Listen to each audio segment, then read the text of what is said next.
In northern Britain, 62 AD, Milo wakes to a commotion in the streets and steps outside to discover a Roman force, led by Senator Corva, attempting to suppress a Celtic rebellion.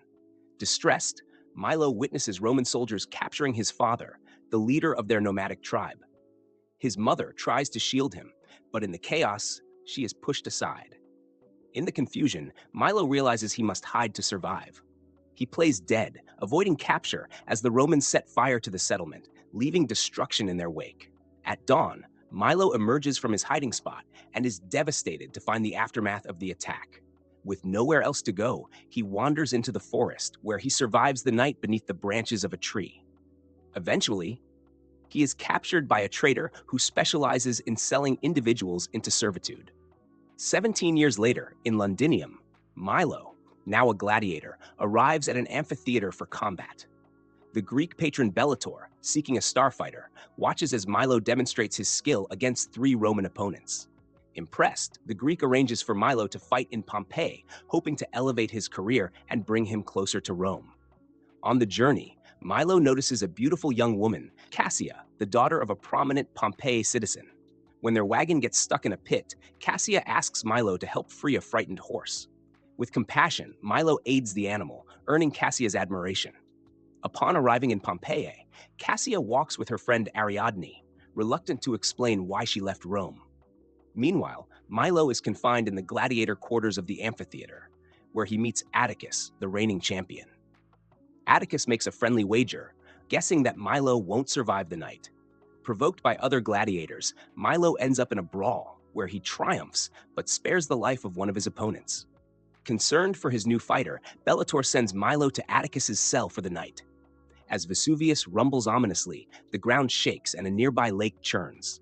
In the chaos, Milo remains quiet, reluctant to trust anyone. Later, Atticus prepares for his next match, motivated by a promise of freedom after one final victory. Milo challenges him to a sparring duel. Although Atticus initially dominates, their training session is interrupted by another gladiator attempting to disrupt their practice. Atticus intervenes, explaining to Milo the importance of honor in combat. Grateful for the help, Milo warns Atticus that he plans to win their official duel the next day. Senator Corva arrives in Pompeii with his aide Proculus. Cassia's parents, Severus and Aurelia, welcome him, hoping to curry favor. Cassia recognizes Corva and feels uneasy. His presence reminds her of her troubling experiences in Rome. When her horse returns without its rider, she fears for Felix's safety.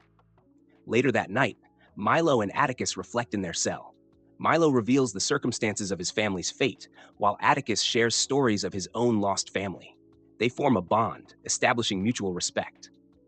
Unbeknownst to them, Corva manipulates the arena schedule, intending to sabotage Milo's chances.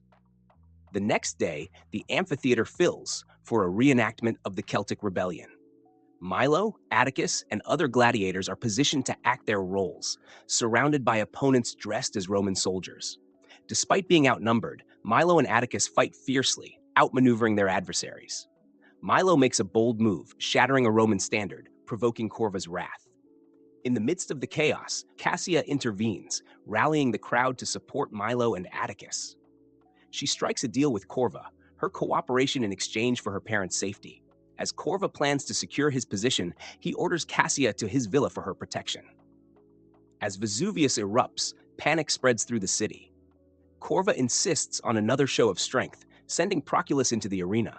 Just as black ash darkens the sky and tremors shake the amphitheater, Milo confronts Proculus underground, determined to free the other gladiators. Proculus flees, leaving Bellator to face the crowd alone. As the amphitheater crumbles, Milo and Atticus discover that Cassia is trapped in the villa. They decide to rescue her despite the danger. Milo finds Cassia in a room filled with smoke, and together they escape as the structure collapses around them. In the streets, chaos reigns. As Corva's men attempt to maintain control, Milo and Cassia navigate through the panic. They reunite with Atticus, who suggests freeing the amphitheater's horses for a swift escape. Cassia, overwhelmed by the loss of her parents, takes a moment to mourn before they press on.